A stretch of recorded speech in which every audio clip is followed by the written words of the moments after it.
Hello. Good morning. Seems like we're on. Great. Good morning, everybody. Welcome to the latest issue of Brad teaching from his bedroom, sharing all the golden nuggets of ukulele playing.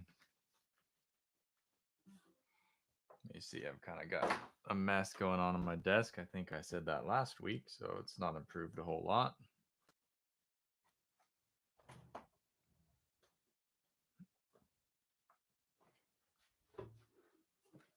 There we go.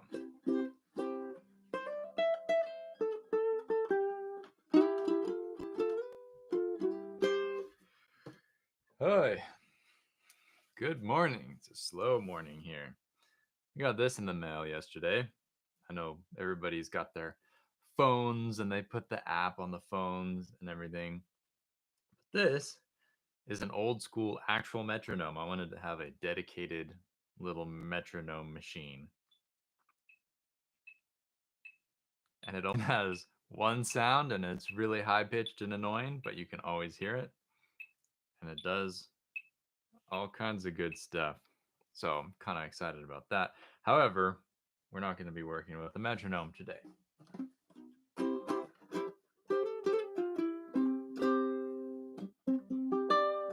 was thinking about talking about tuning and how to tune an ukulele because I mean, this is like ukulele 101 and people think about tuning and it's like the basic stuff you do, but how to actually tune well and to do it by ear comfortably and confidently really takes a lot of practice. So I thought I would share some of my tricks and tips and things I've picked up over the years. And then also, I don't know if that's going to be enough for a whole lesson. We'll have to see. But I might move on to some other material. But good morning, good morning. So thank you so much for tuning in. Morning, Nathalie. Thanks. Thanks for checking it out. Montreal. I'm doing pretty well. It's feeling a little early today, but that's okay. Getting some stuff done. I've been working on that workshop slash course on the sixth intervals, and it's getting close. I've been color grading for the past week, and I thought the setting up the video operation and filming this stuff was going to be the hard part, but I was wrong because color grading is you try and match the shots, and I've actually got skylights in my main room so that when the clouds move, the light changes a little bit. So you try and match and get the white balance and everything dialed in. It's been kind of a nightmare, but I think I got it figured out for the most part, and it's looking far better than when it came out of the camera. But should be getting that rolling in the next couple weeks, and yeah, excited to share that with you folks. Good morning, John. Kia ora. Thanks for tuning in. I was watching the sailing races a couple weeks ago. Is that still going on? They were doing the sailing in Auckland, and it's like, oh my gosh, look at all those people just having a grand old time hanging out, just like shoulder to shoulder. Like, boy, I'd love to go to New Zealand right now. Okay, so we can get started instead of just telling you all about my day. Tuning, I'm going to talk mainly about tuning by ear because you can find all kinds of tutorials of people telling you how to tune with the tuner, but tuning by ear is a lot harder and a lot more rewarding because when you tune by ear, you are following what sounds good as opposed to what a computer is telling you. And so by following what sounds good, a lot of times you can get a richer sound just by the little errors or yeah, kind of the small errors that your ears hear when they're like looking for that better sound. They're not going to be exactly perfect unless you have perfect pitch, but for just a normal person tuning their ukulele, if you try and tune by ear, a lot of times you'll get a sound that's a little bit more that works on your instrument a little bit better because you're kind of tuning to the instrument and how you know it plays and also tuning the strings in a way that's a little more musical because it's out of tune but in a good way. And so I want to kind of talk about how you can hopefully hear these things. And yeah, let's get to it. So when you're tuning, usually the what people teach is the relative tuning method, where you tune everything to one string, be it the A string or whatever, and you're matching frets. So if you're tuning to the A string, you're going to find where an A note lives on the E string. So fifth fret, that's supposed to be an A. And those notes are supposed to match. If I'm out of tune, if I play that note, I can do, usually what I'll do is I'll listen for that. And if I don't know which way I need to go, I'll bend the string and listen for if that gets me closer or further away. If it gets me closer, I know I need to go up, because when I bend, I'm only moving the string up. There's no way to bend downwards, really. You can dip it a little bit by you doing like a classical bend, but not enough to really appreciate. So I'm bending here, bending on the E string. The A string I'm not going to touch. I'm just tuning the E string to the A string. But if I bend up and try and match that, I can kind of continue doing that to see, okay, I still need to go up. Still need to go up. Still need to go up a little bit. Right? And just get it closer, closer and closer. And something to listen for when you're doing this and you're matching the unisons, because when you play two of the same notes in different places, you end up with a unison. You can hear the beating of the notes as the sound waves kind of cross and blend together. And I don't think there's any way you're ever going to hear this on YouTube through the computer audio. It's getting all smashed to get from my house to your house. But what you can hear is there's a little pulse, and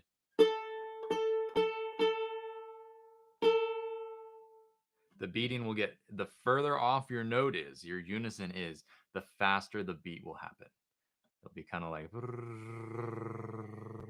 and it'll slow down a little bit as you get closer to the note.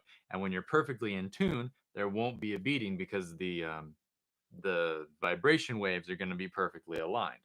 But when that's not the case, you can also use the beating sound to try and fine tune that. So that would be something to try, is tune your ukulele with a tuner, and then try and play one of these unisons. Play the fifth fret and also the A string, and listen, and then bend one of the notes so it's out of tune intentionally, and try and listen for that pulse. It's really subtle. It's like a little, it lives under the note. So you kind of got to listen for it, and you have an aha moment the first time you hear it.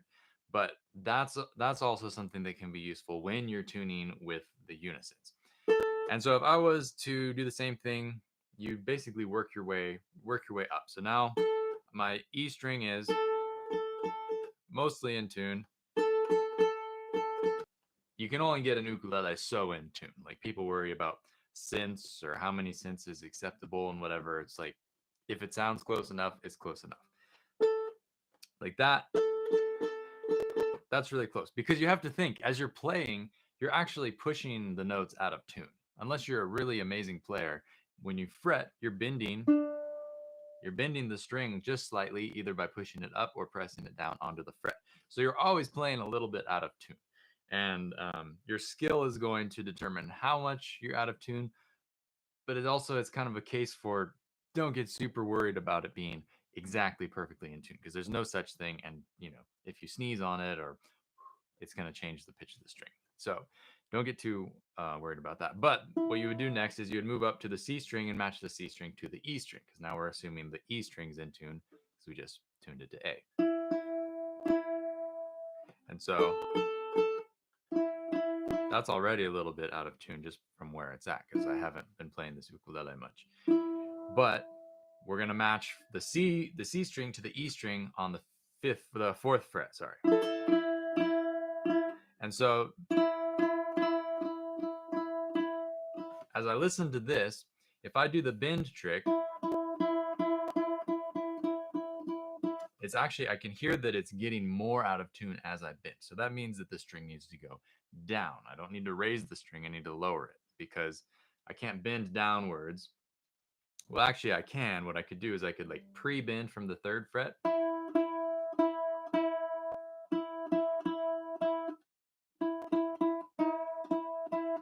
See what I'm doing there? That's like more advanced than it needs to be. But generally, what I'll do is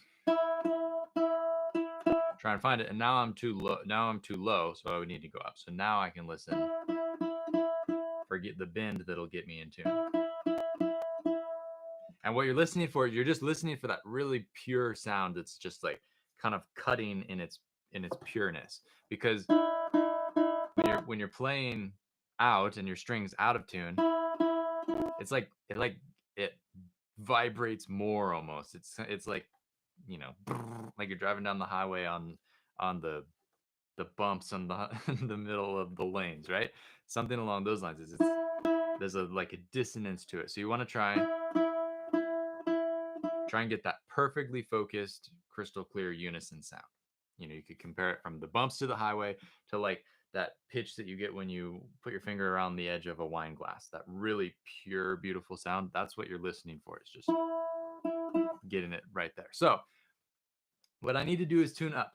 And usually when you're playing on ukulele, any stringed instrument that you tune with these kind of tuners and you have the nut, you usually want to tune up. Because if I just release all the tension on the tuning peg and tune down to the note, there's a bunch of slack that's gonna, unless you have a really super well made nut and it's like, you know, you've got graphite in the nut slots and it slides perfectly well, you're gonna have a little bit of tension here. And anytime you put any pressure on the string, it's gonna release from here into the length of the string. So if you tune upwards, you're gonna keep an even tension between here and the string, and there's not gonna be extra slack that can release into the length of the string. So usually you're going to want to tune upwards. So that's another reason to go down below the note, and then you can listen with the bend and see where you think you need to be. So that's pretty close. I'm getting the real focused sort of sound. And then I would do the same thing for the G string.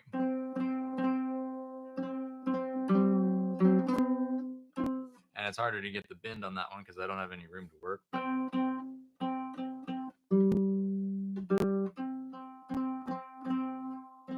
Yeah. So that's sort of the pain in the butt way to tune an ukulele. I haven't found, I mean, it gets the job done, but it's hard to hear musically kind of the relationship between things. Another one that I kind of put in this vein a little bit, because if you're off a little bit on the E string and you tune your C string to the E string, then your C string's off a little bit more, right? Because you gotta assume that there's gonna be a margin of error on each of these strings that you tune. So if you're off on one string, if you keep tuning to the next string down the line, it's gonna continue to get more and more off. So it's not gonna be evenly out of tune. It's gonna be out of tune kind of like that. It's gonna drop off on one side and be more out of tune on one side of the ukulele.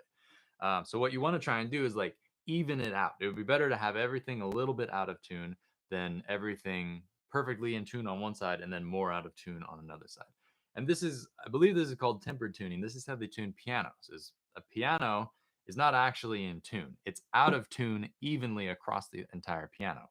And so musically, that allows you to play in more keys, and usually it sounds a little bit nicer by having everything a little bit out of tune.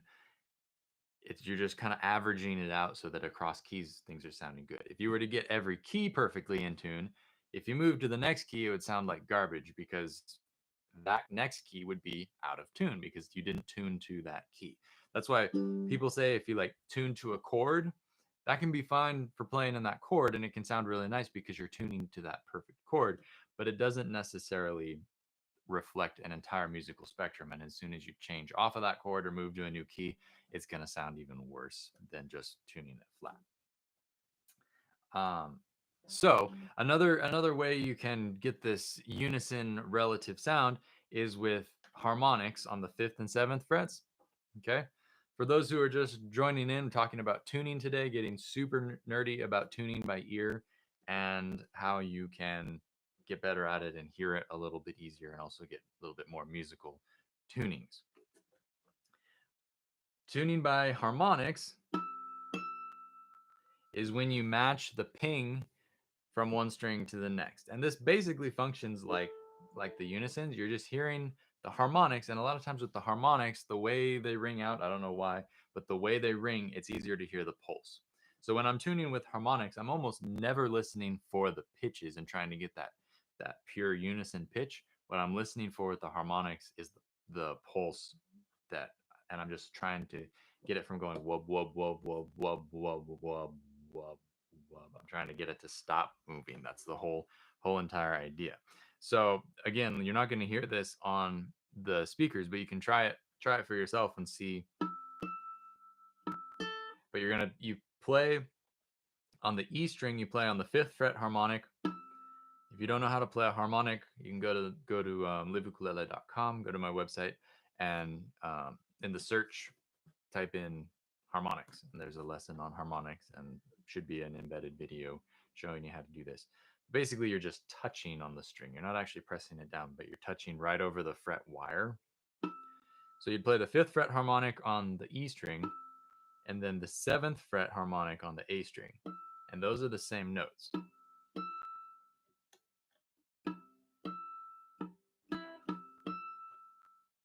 And these are so high that they're kind of hard to hear.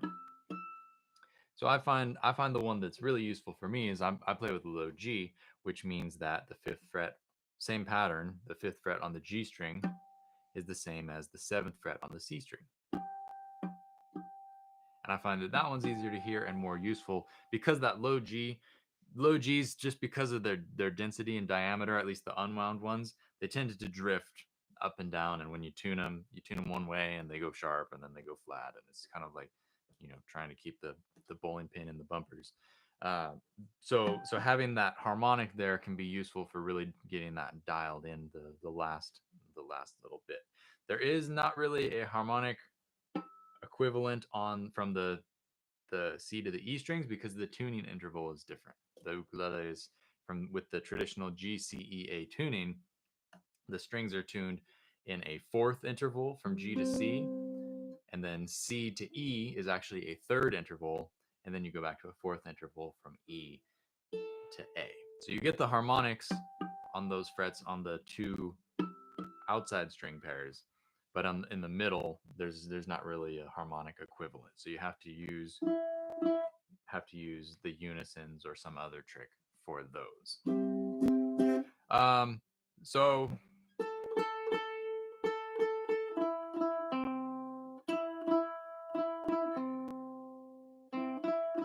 this is just one of those things you really have to do the time.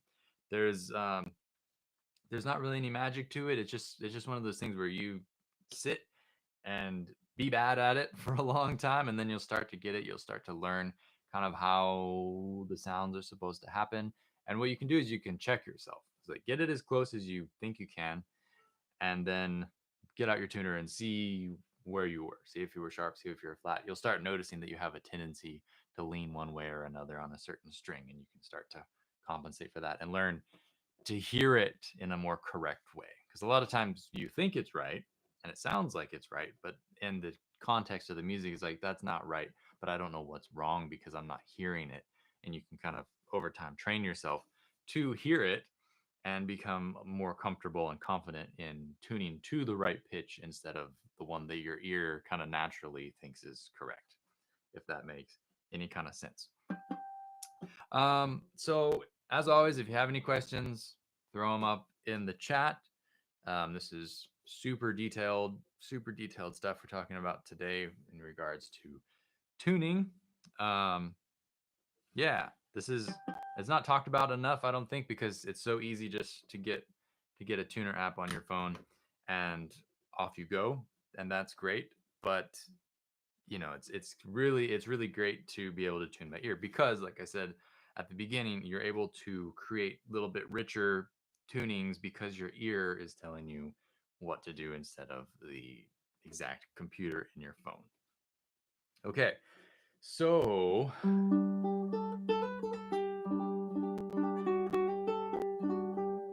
so um, let's see. The biggest jump forward that I had in tuning by ear was when Tobias Elof came and stayed with me for a couple weeks, and we hung out a lot and did some awesome adventures. Actually, I interviewed him for the podcast, and that podcast will be up next month in a couple days. The podcast won't be up in a couple days, but the next month will be in a couple days. Um, and we talked a little bit about this, and he shared some of his thoughts about it. But what he does is he tunes by octaves. And for some reason, just the way that our ears work, at least the way my ears work, it's easier to hear in a musical context where you're at on the spectrum if you use the octaves. So it's just like tuning with the unisons, except you find octave pairs to compare the strings against. Like, for instance, from the E to the A strings, you could play an open E and then the seventh fret E.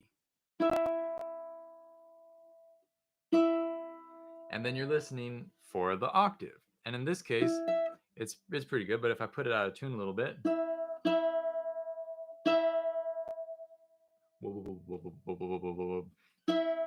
I'm hearing the beating a little bit more with this. So maybe that's one of the advantages is you hear the pitch and the beating at the same time. I don't know. But if you just work on the interval,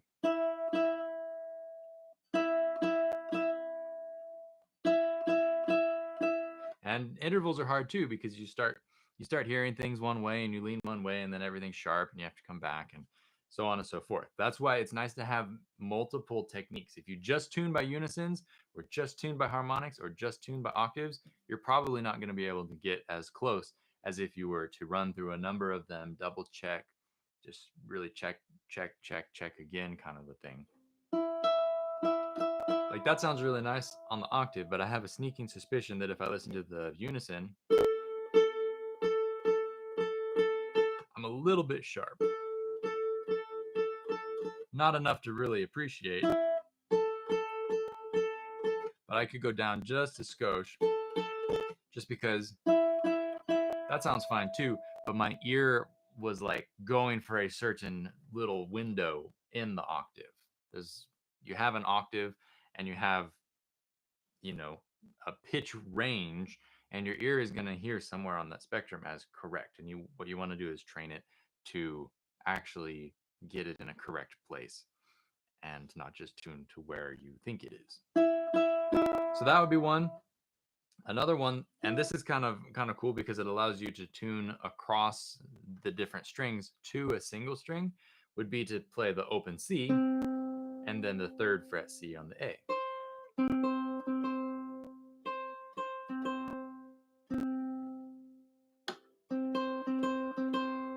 Right? That sounded pretty good as an octave, but as a unison compared to the E string I just did,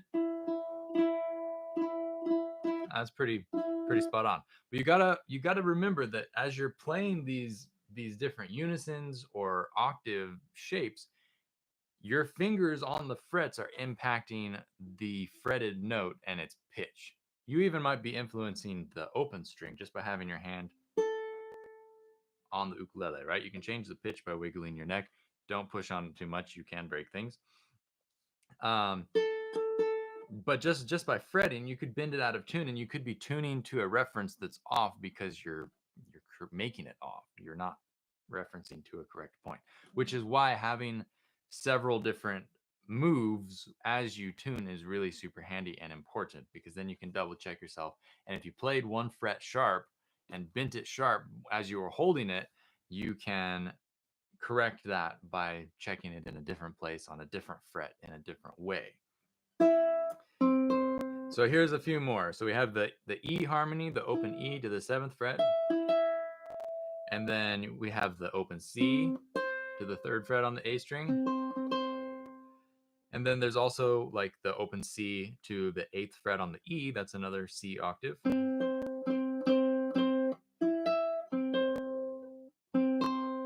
then if you're on low G, you have the octave from the G to the G on the E, 3rd fret, and also the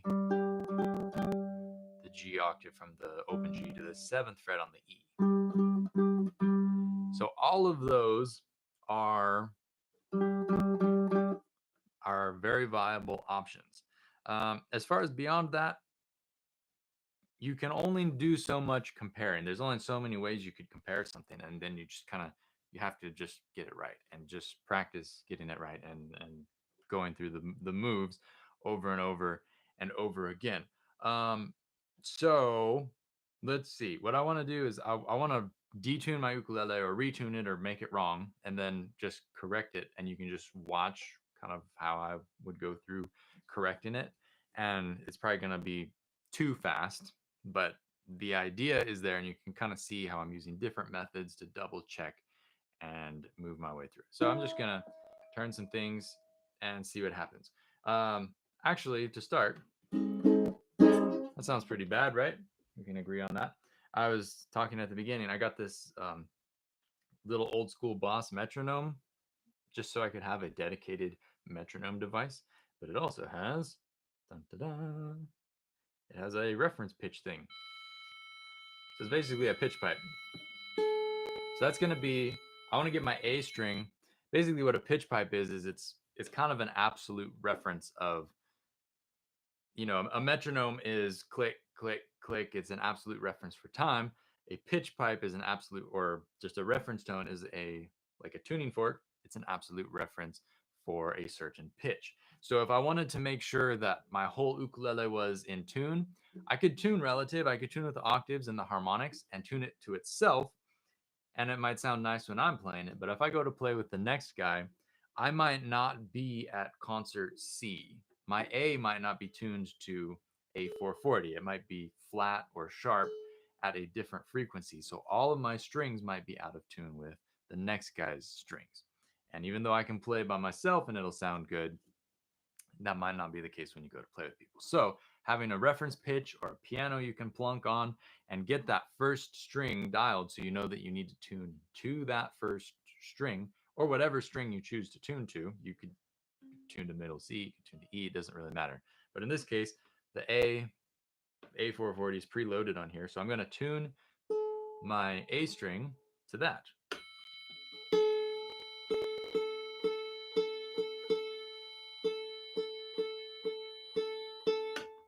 Oh, that buzzer on that thing is really easy to hear, but it really hurts your ears.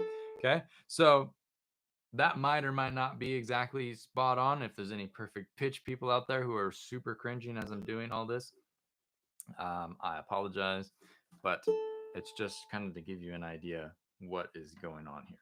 So now I'm assuming that my A string is mostly in tune with concert C. And so now what I'm going to do is tune the rest of the strings to that. And I'm just going to work my way through it. I'm not going to try and explain it. And you can just watch how I kind of process my way through and try and figure it out. And you'll see that I'm not a genius as far as this goes. I still, there are times when I just get befuddled and the tuning just kind of defeats me. But if you just tweak it and work at it and try not to think yourself into a corner. There's ways where you can start playing tricks on yourself with your mind, and if you can avoid doing that just by staying focused and being kind of objective about what you're doing, that can be very beneficial. So here we go. Let's see if I can embarrass myself and see what we can get up to.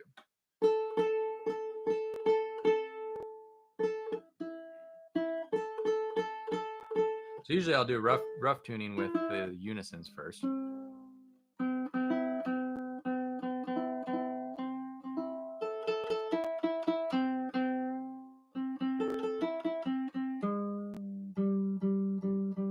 Actually, a lot of times I'll do the very rough end just by ear to the tuning. Just my dog has fleas, and get it as close as I think I can.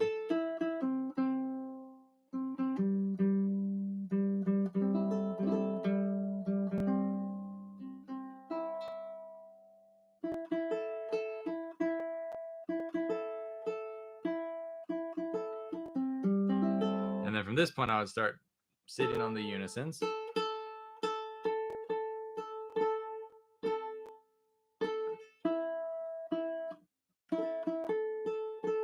And when you detune, you can actually pull on the string to release this tension that's left up in here so that you get a little bit of the slack out and you're still close to the note.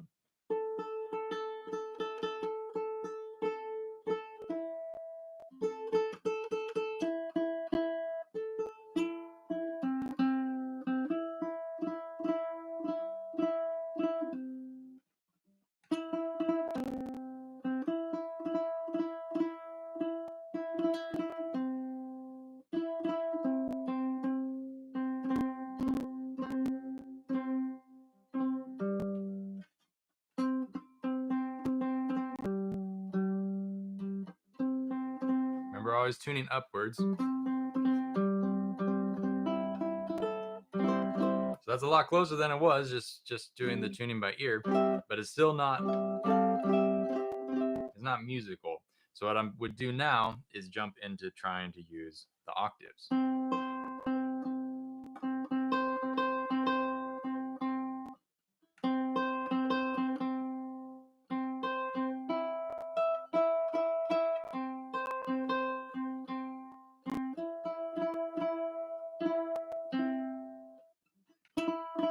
And how new your strings are is a big factor in how easy it is to tune. Brand new strings are going to tune really easy. These are super old, so I'm probably working harder here than I would if I put new strings on this, which I probably should have thought about.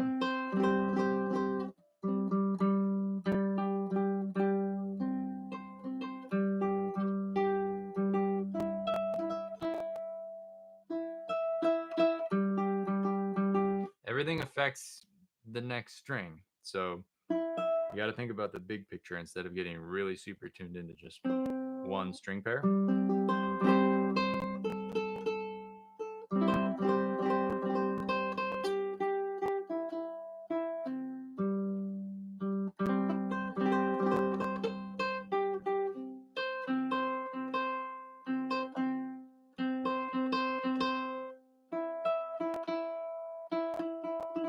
And so I'm finding that I want to tune the A string up. As I listen to my tuning, I'm feeling like the A string is a little bit flat. But since I'm tuning to the A string, I don't want to move the A string. So what I have to do is to make the A string seem like I'm raising it, I have to lower the other three strings.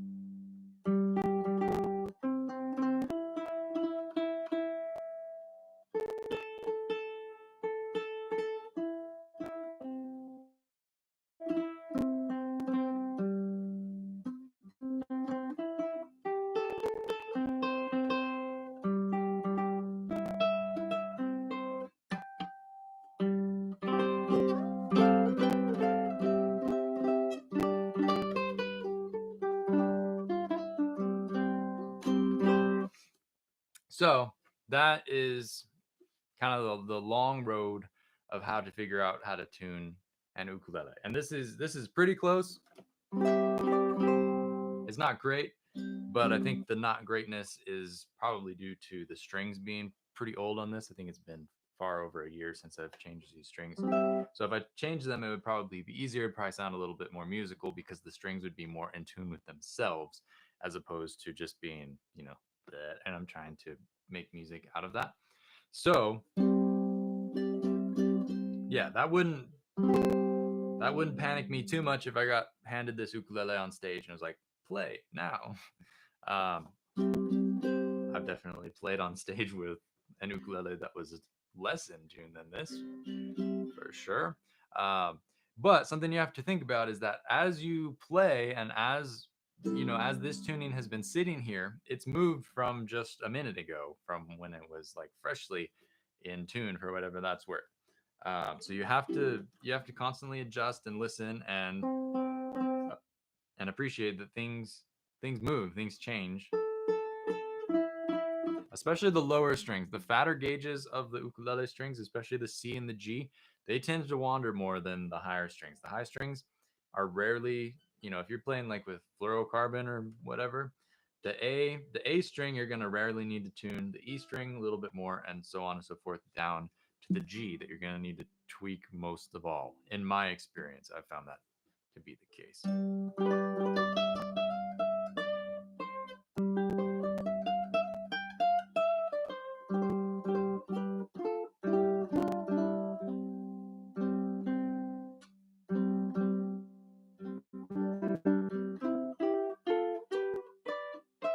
And as you play, you're going to find places where the tuning might sound more out than when it's just the open strings or when you're tuning unisons or whatever.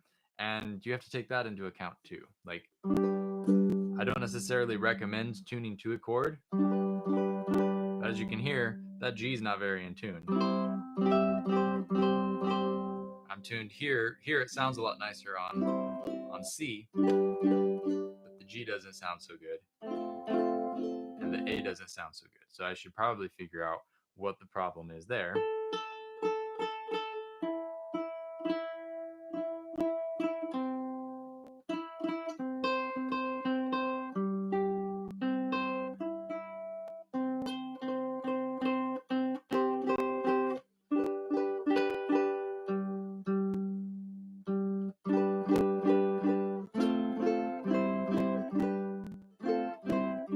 Still not perfect, but it's a lot better. And I think it's because the low G was wandering.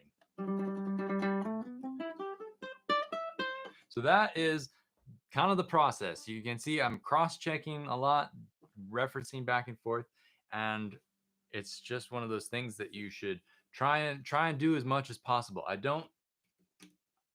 Electronic tuners are great in a pinch if you really need to be in tune quickly, but far more rewarding in the long run, I think, is taking those 5 minutes or 10 minutes or whatever it takes you to sit and just grind it out by ear and get it as close as you can and just see what you can come up with. Because if you don't ever tune by ear, even if you're a great player, you're not going to know how to tune by ear. It's something you have to practice and something that you have to work on. So what I try and do for myself is if I don't really need to be in tune like immediately, like if I'm not at a gig or I'm not coming on here to teach a lesson, I'm not going to necessarily just grab that electronic tuner right off the bat. I'm going to try and do my best by ear just so I can cultivate that for myself to try and have that skill of tuning by ear and being confident in that sort of sound. So that's most of what I have to say about that. There's lots to know about tuning, way more than you'd ever think, especially when it comes to like tempered tuning and sweetened tunings and stuff like that.